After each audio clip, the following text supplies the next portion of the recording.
Bonjour, je souhaite aujourd'hui vous parler de l'homme et des peurs. C'est un petit peu la suite de l'homme et la pandémie. Quand je regarde la situation actuelle, les réactions sanitaires et étatiques se colorient fortement des nuances de chaque pays, en montrant des facettes profondes des systèmes sanitaires et médicaux et politiques.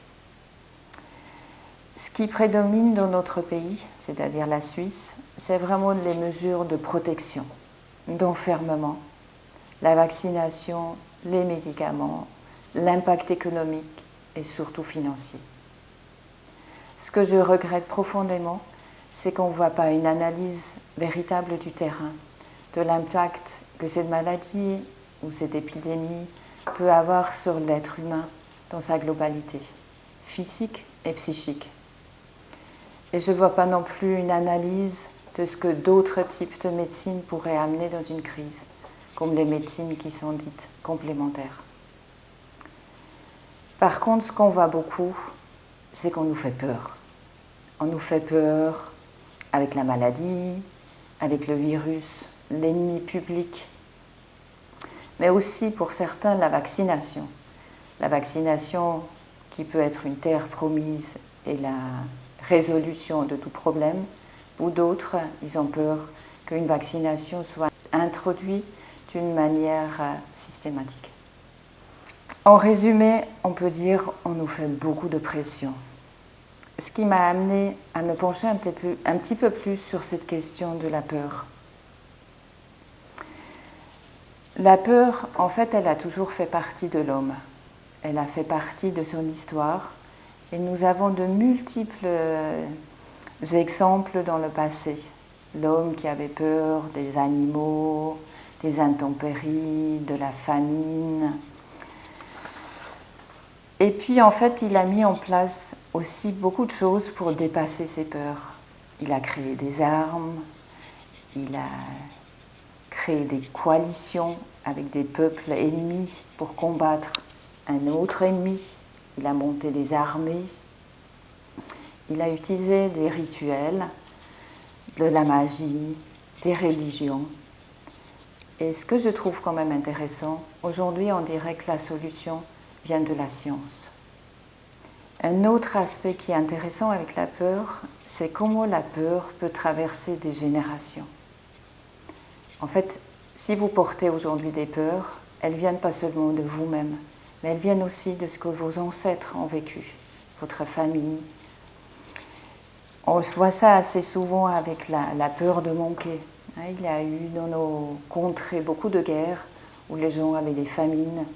Et du coup, aujourd'hui, des enfants ou des jeunes adultes, ils ont peur d'avoir pas assez à manger. Et pourtant, chez nous, les supermarchés sont remplis d'aliments. Donc vos peurs peuvent aussi venir d'ailleurs, d'un passé de l'humanité. Et puis il y a quelque chose aussi qui est important avec les peurs, c'est les préjugés qu'elles peuvent former en nous. Surtout si c'est des peurs qui viennent des générations d'avant. C'est une problématique qu'on voit beaucoup dans le racisme. On ne sait pas pourquoi on a peur de quelqu'un qui a une autre couleur de nous, mais quelque part elle est profondément inscrite en nous. Donc comme je vous disais, la peur, elle a toujours fait partie de l'homme. Elle est très intéressante. Qu'est-ce qu'elle nous permet de vivre? En tout cas, elle nous rend attentifs. Elle nous oblige d'être vigilants et de nous éveiller. J'aimerais regarder tout d'abord ces peurs que nous partageons avec les animaux, nos frères, et comment les animaux réagissent aux peurs. Grosso modo, on peut décrire 3 types de réactions. La première, c'est plutôt les animaux de petite taille ou ceux qui n'ont pas beaucoup de défense, c'est la fuite. Ils vont fuir, se cacher, se planquer. Et puis là, ceux qui sont un petit peu mieux outillés, disons-le, comme par exemple les félins, qui ont des dents, qui ont des griffes, eux, ils vont attaquer. Si on les attaque, leur réponse va être l'attaque, pour se défendre. Quelque chose qu'on voit aussi beaucoup chez les femelles quand ils ont les petits. Et puis il y a une troisième manière qui est assez intéressante, si elle est utilisée consciemment. Je ne sais pas si les animaux peuvent l'utiliser consciemment ou pas. C'est de faire le mort. C'est-à-dire un animal, il ne bouge plus, il est comme paralysé, il laisse son ennemi s'approcher de lui, il peut même le mordiller, mais il ne va pas bouger. Ça, c'est la troisième stratégie. Et en fait, quand on regarde l'être humain, on a un peu les mêmes réactions. La première réaction, c'est la personne qui va éviter les conflits, qui va plutôt fuir, qui va se fondre dans la conformité, il va se cacher. Et puis là, ceux qui sont agressifs, qui sont révoltés, qui sont en colère et qui vont choisir d'attaquer. C'est peut-être pas le plus fréquent chez nous. Et puis il y a d'autres qui se mettent quelque part en patte, c'est-à-dire ils ne vont plus réagir. Ils sont comme paralysés et on se demande où ils sont.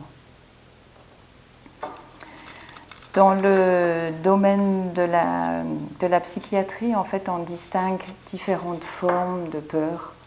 Le premier niveau, c'est l'angoisse.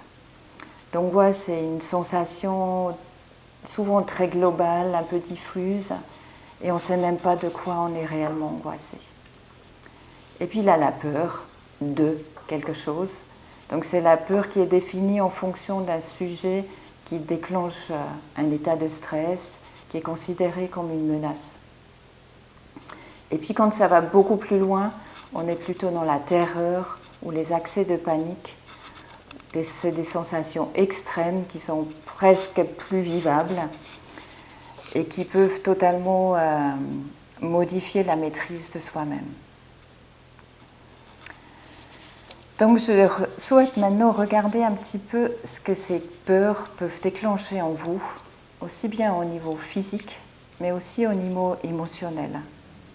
En fait, nous avons un système d'une incroyable efficacité qui s'appelle le système sympathique et parasympathique. C'est un système très ancien que nous avons comme les animaux et qui nous permet de faire face à une menace, un agent stressant. C'est un système d'alerte. Il est très très très utile. La première chose qui se passe quand on est en état d'alerte, on appelle ça en sympathicotonie, on a des organes de sens comme la vue et l'oreille qui ont une perception bien plus importante que normalement. Moi, je connaissais un homme qui était malaudient et quand il était dans un état de stress, il entendait très bien. C'était très étonnant. On a aussi une activation de multiples zones cérébraux qui vont, par exemple, enclencher que le tonus musculaire, d'une manière globale, va monter. On a une réaction sur le système vasculaire. Toutes les artères se contractent, ce qui fait que la tension, par exemple, augmente, que le pouls bat plus vite et on peut avoir des sensations de palpitation. On a une modification de la respiration. La respiration est plus courte, plus rapide, et on peut sentir que c'est un peu étroit, comme ça, dans la cage pulmonaire. On a du mal à reprendre le souffle. Ce qui est intéressant aussi, c'est que le système hormonal change totalement, et on a une activation du système des surrénales. Donc on a une sécrétion de l'adrénaline, de la noradrénaline et de la cortisone, qui vont en fait amplifier tous les phénomènes physiques que je viens de décrire. Une autre chose qui est très intéressante quand on va dans les états de stress, c'est la focalisation de la pensée. C'est qu'en fait, on ne peut plus penser à autre chose que la chose qui nous menace. On verra ça un petit peu plus tard. Donc l'autre chose qu'on peut observer aussi en cas d'état de stress, c'est qu'en fait les fonctions qu'on peut appeler un peu secondaires pour un état d'alerte, comme par exemple la digestion, elle va se ralentir, voire se bloquer totalement. Cette réaction de stress, cet état de vigilance doit amener à une action. C'est-à-dire, vous devriez pouvoir juger du danger qui vous menace, et puis vous devriez pouvoir prendre une action adéquate. Alors, une fois que la partie stressante est passée, que votre menace s'est éloignée, en fait, tout le système bascule de l'autre côté. Donc, vous sortez de la sympathicotonie vers le parasympathique, et en fait, tout l'inverse se déclenche. C'est-à-dire, le pouls va se ralentir, la tension va baisser, vous avez une diminution du tonus musculaire, et votre pensée, elle va se rouvrir. Je suis sûre que vous avez déjà tous pu observer ce phénomène à l'intérieur de vous. C'est un système qui est vraiment indispensable à la survie. Le problème, c'est quand le stress dure. Alors le stress peut durer de multiples manières. Soit vous avez des soucis au niveau familial, soit vous avez un souci au travail, vous avez un supérieur qui vous stresse, soit vous avez des médias qui vous parlent de certaines choses, soit on vous parle en permanence d'une maladie que vous pouvez avoir. Donc du coup, en fait, votre corps, il va rester dans ce déséquilibre. Il va trop déclencher la réaction sympathique. Et ce déséquilibre, s'il dure pendant des jours, des semaines, des mois, il va impacter très très fortement sur votre santé. Et une des choses qu'on observe très facilement, c'est les troubles du sommeil. Parce que le soir, quand vous rentrez du travail, vous devrez pouvoir oublier que vous avez eu des soucis au travail, vous devrez pouvoir vous détendre avec votre famille, peut-être faire une méditation, et puis vous coucher tranquillement. Et là, vous pouvez voir qu'en fait, vous avez toujours le cœur qui bat, vous avez toujours un tonus musculaire, vous avez mal au lombaire. Mais ça veut dire que le stress est resté en vous, que votre corps, il a enregistré un état de stress et il ne va plus pouvoir lâcher. Du coup, vous allez passer des mauvaises nuits et votre santé va en souffrir. Donc, il faut comprendre que ces peurs peuvent être induites de l'extérieur. Nous avons déjà eu dans l'histoire de l'homme de multiples gouvernances qui ont pris le pouvoir sur l'être humain, pas à travers la gentillesse, mais à travers la peur. La peur de la perte de la liberté, mais aussi d'imposer des souffrances physiques ou psychiques à l'être humain. Quand un État utilise la peur, c'est qu'il va prendre le pouvoir sur vous. Pour prendre le pouvoir sur vous, le point d'ancrage, c'est la peur. Et donc je pense que vous comprenez pourquoi pour moi c'est tellement important que vous allez travailler sur vos peurs, que vous allez décider de vous en sortir et de reprendre votre liberté. J'aimerais maintenant passer à la deuxième partie de cette petite conférence et en fait j'aimerais vous donner des outils pour que vous puissiez travailler sur vos peurs.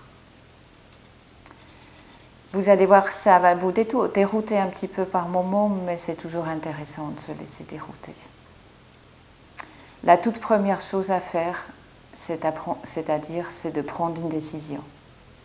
Il faut que vous décidez que vous voulez travailler sur vos peurs. Sinon, c'est les peurs qui vont vous travailler. Puis la deuxième phase, ça veut dire qu'il va falloir que vous vous observez. Il faut que vous deveniez plus en lien avec votre corps, que vous écoutez vraiment son langage et ce qu'il essaye de vous dire. D'être attentif à vos sens. Qu'est-ce qui est rentré à travers mes yeux quand j'ai traversé ce supermarché? Comment mon cœur a battu aujourd'hui? Pourquoi j'avais le pouls plus rapide quand j'étais dans le train et je portais un masque? Il faut que vous vous observez et que vous allez tenir compte de vos observations. C'est pas juste de dire « Oui, j'étais un peu tendue aujourd'hui, mais ça va passer ». Non, essayez de regarder pourquoi vous avez été tendu. Qu'est-ce qui a amené cette crispation dans votre corps? Fait partie des observations, c'est aussi d'observer vos émotions, votre ressenti. Qu'est-ce qui a été agréable? Qu'est-ce qui a été angoissant? Et puis observez aussi vos pensées. On a vu tout à l'heure que comme moi avec le stress, le champ de la pensée se rétrécit. Normalement, la pensée, elle est en lien avec des choses concrètes. Je vois que la table devant moi, elle n'est pas propre. Je me dis, je vais me lever, je vais la nettoyer. Mais dans mes pensées, j'ai aussi tout un tas de représentations que j'ai de mon passé, de ma famille. Ça me fait penser que ma grand-mère, elle nettoyait pas bien la table. Mon grand-père, il râlait. Du coup, je vais avoir en plus tout un vécu émotionnel en voyant cette table qui n'est pas propre. Et dans les pensées, nous créons aussi comme des formes de pensée, surtout quand on pense toujours à l'avenir. Demain, ça va être comme ci ou comme ça. Et il faut faire attention parce que ces formes de pensée sont presque des formes vivantes qui vont attirer l'avenir vers vous.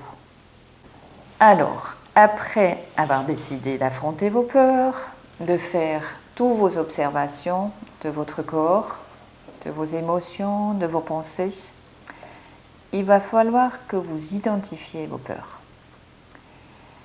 Je vous conseille de le faire par écrit et d'être authentique. On se raconte facilement un peu des histoires. Les mecs encore un peu plus. Moi je suis fort, j'ai pas peur. On a tous peur. On a tous des peurs un peu superficielles, mais on a aussi tous des peurs profondes. Comme je vous ai déjà dit, qui peuvent venir de votre vie, de votre enfance, de ce que vous avez vécu, mais qui peuvent aussi venir de vos parents, de vos grands-parents, de la région dans laquelle vous vivez, du pays dans lequel vous vivez. Vraiment, vraiment, vraiment, il faut que vous identifiez vos peurs, parce que tout le travail que vous allez faire après, c'est en lien avec ce que vous avez identifié. Être authentique avec vous-même, ça veut dire aussi vous reconnaître comme vous êtes, avec vos points forts et vos points faibles. Les lumières et les ombres font partie de nous. Maintenant, il y a une nouvelle étape. Il va falloir que vous vous renforcez par rapport à vos peurs. Il faut que vous vous entraînez, aussi physiquement. Parce qu'en fait, on a des outils à l'intérieur de notre corps qui vont vous aider à affronter vos peurs. Et plus que votre lien avec votre corps, surtout avec la partie de vos jambes, est faible, plus vous êtes fragile aux peurs. Vous voyez, quand on n'est pas beaucoup lié avec son corps physique, avec ses jambes, on peut être un peu raide au niveau des chevilles, au niveau des pieds. On peut être un peu maladroit dans le mouvement. On peut utiliser difficilement ses membres.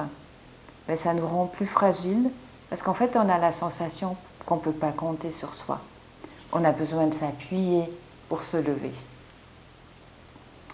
Et en fait, au cours de notre vie, au cours de notre enfance, en fait, on apprend à habiter notre corps.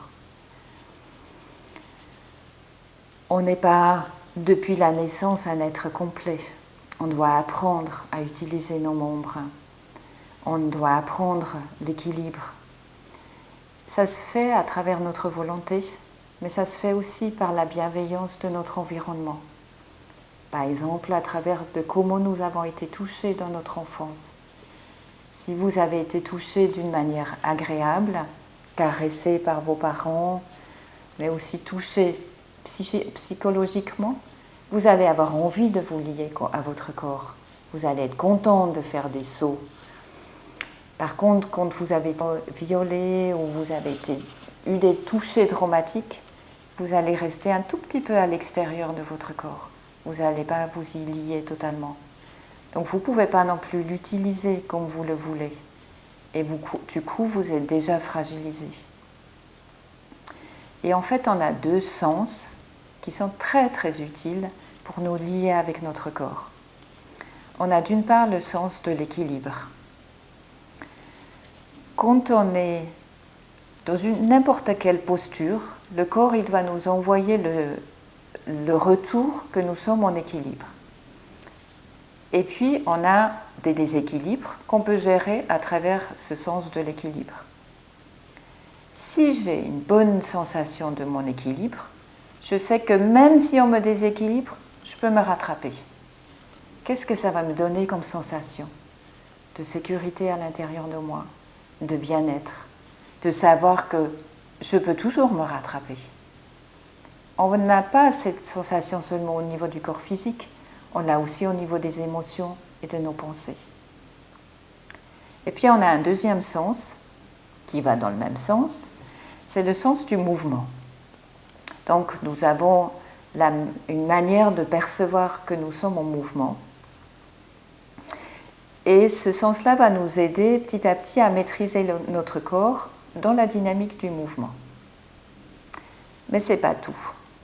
On doit aussi apprendre à bouger avec. Ça fait partie de ce sens du mouvement. Vous avez tous connu la corde à sauter. À un moment donné de notre enfance, on adore sauter à la corde. Qu'est-ce qu'on apprend avec la corde à sauter? C'est un objet qui bouge autour de moi et je dois bouger et m'adapter à lui. C'est une expérience fondamentale pour toute notre vie, parce que le monde change. Tous les jours, il y a des changements. Il faut que j'ai en moi la certitude que je peux m'adapter à ce monde en mouvement. Il faut que vous vous entraînez pour apprendre ça. Donc en fait, je vais vous inviter à travailler sur votre corps physique. Il faut que vous renforcez les muscles de votre corps. Tout bêtement.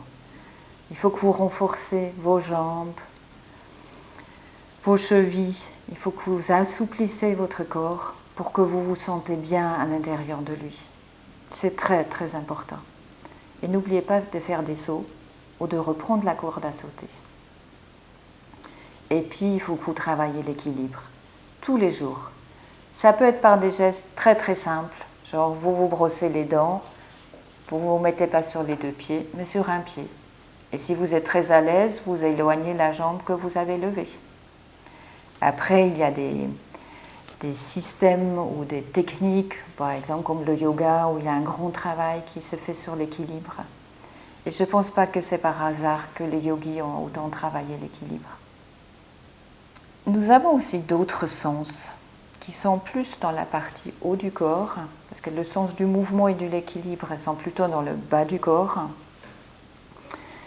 et notamment la vue et l'audition, qui sont dans notre monde actuel sursollicités, en permanence,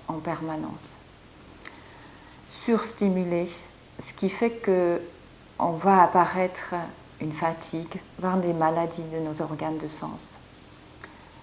Aujourd'hui, quasi toutes les personnes d'un certain âge se font opérer de la cataracte, du glaucome, etc., etc.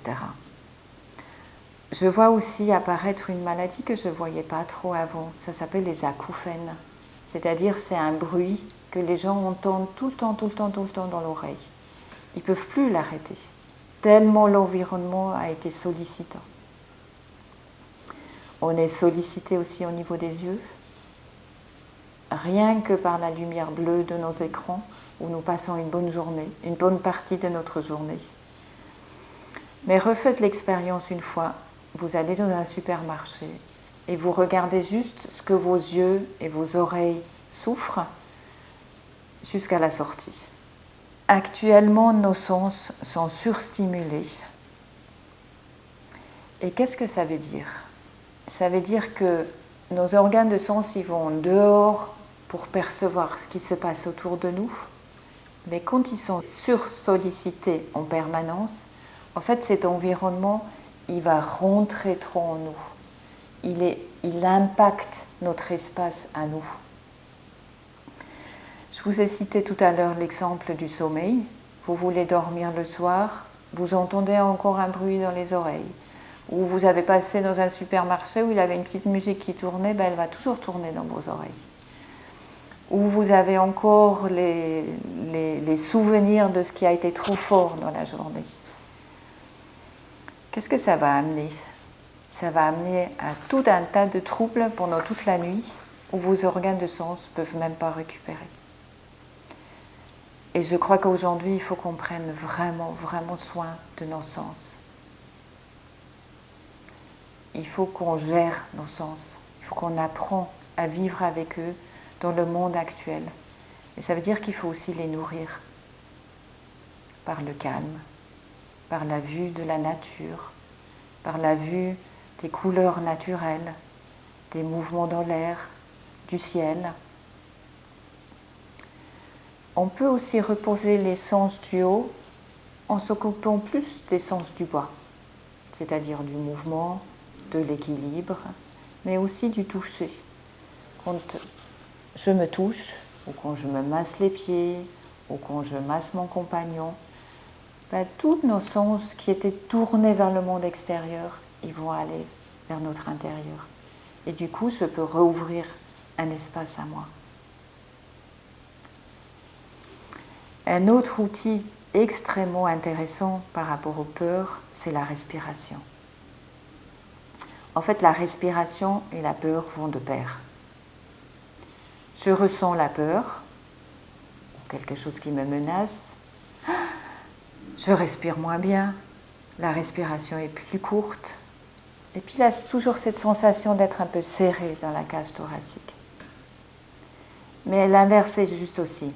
Si je souffre d'une maladie pulmonaire, je vais très rapidement avoir des peurs. Je ne peux pas reprendre l'air. Ce qui m'intéresse surtout dans la respiration, dans le travail que vous pouvez faire, alors bien sûr, il y a beaucoup de systèmes qui travaillent avec la respiration. Il y a beaucoup d'approches comme la sophrologie, la relaxation, le yoga, tous les arts martiaux. Il y a beaucoup de sports qui travaillent aussi sur la respiration.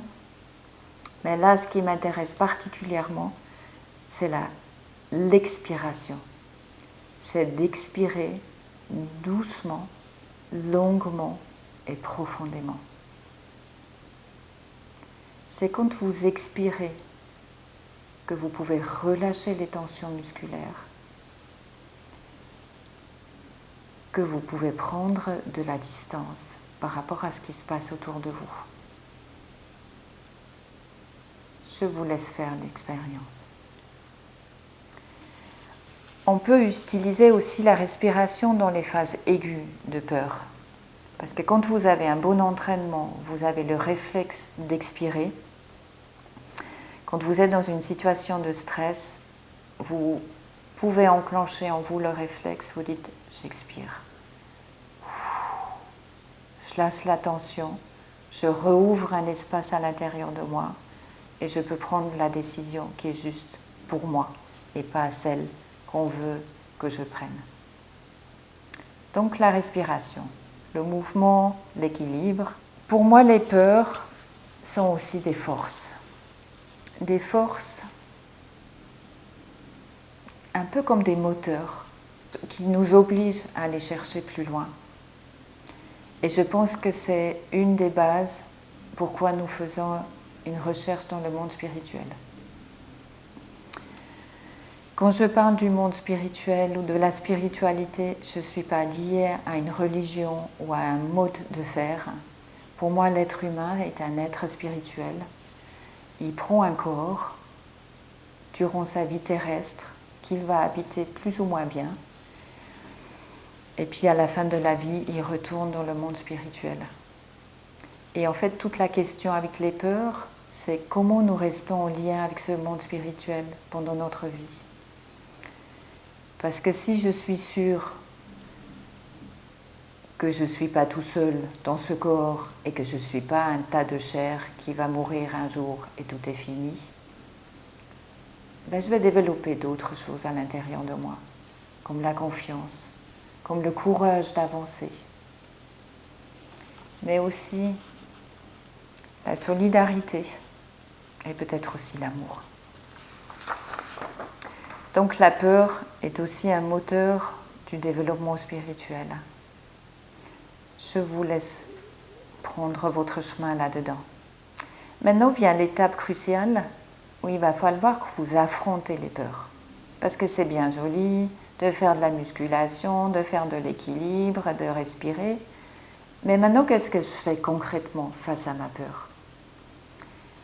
Il va falloir que vous développez toute votre créativité, votre authenticité pour le faire. Mais il faut le faire, concrètement. C'est que si j'arrive à dépasser les peurs, que je peux en tirer des forces. Et je peux rester libre. Je vais prendre un exemple tout simple que j'ai vécu avec une de mes patientes. C'était une dame qui avait peur des chiens. Alors, en fait, elle était réduite à l'état où elle sortait de son appartement, mais elle ne passait plus à l'extérieur de l'immeuble pour ne pas voir un chien. Elle passait par le couloir pour arriver au garage. Elle posait sa voiture au garage au travail. Elle remontait à l'intérieur du bâtiment et elle ne sortait plus jamais. Elle aimait la forêt, mais elle avait tellement peur qu'elle n'allait plus jamais dans la forêt. Vous voyez à quel point la peur peut rétrécir votre liberté. Du coup, en fait, on a réfléchi longtemps comment elle pouvait faire.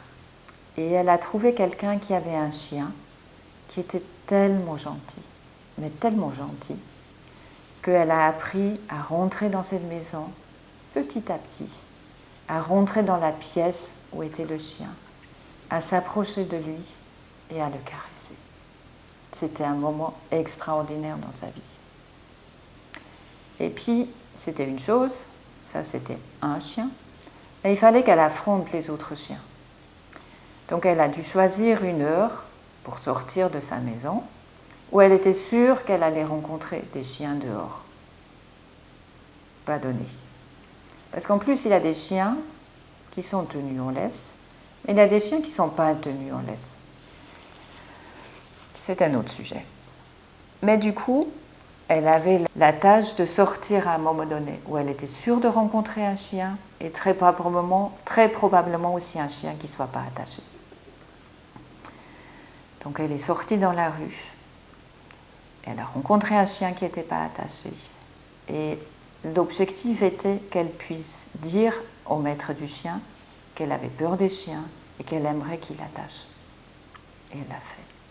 Et le maître a attaché son chien. J'ai vu cette dame totalement transformée.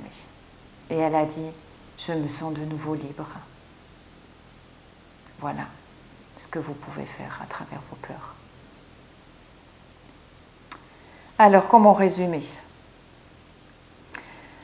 La peur est une émotion profonde de l'être humain qui est très utile pour se réveiller, pour s'éveiller, pour se rendre conscient. Vos peurs sont vos aides, vos alliés. Mais il faut que vous appreniez à les maîtriser. Parce que si vous utilisez et vous ne maîtrisez pas vos peurs, quelqu'un d'autre va les utiliser. Et il va les utiliser pour prendre du pouvoir sur vous. Et si vous voulez rester libre, il faut que vous empêchiez l'autre de prendre ce pouvoir sur vous. Ce travail sur les peurs, c'est certainement le vôtre, à chacun de nous, mais il n'est pas uniquement le vôtre. Parce que autant que la peur est contagieuse, autant la non-peur l'est aussi.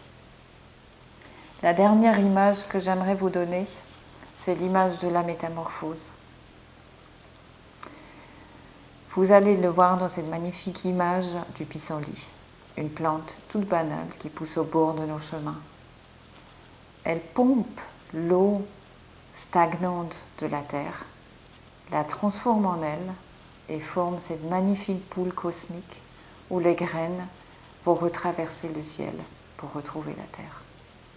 À bientôt.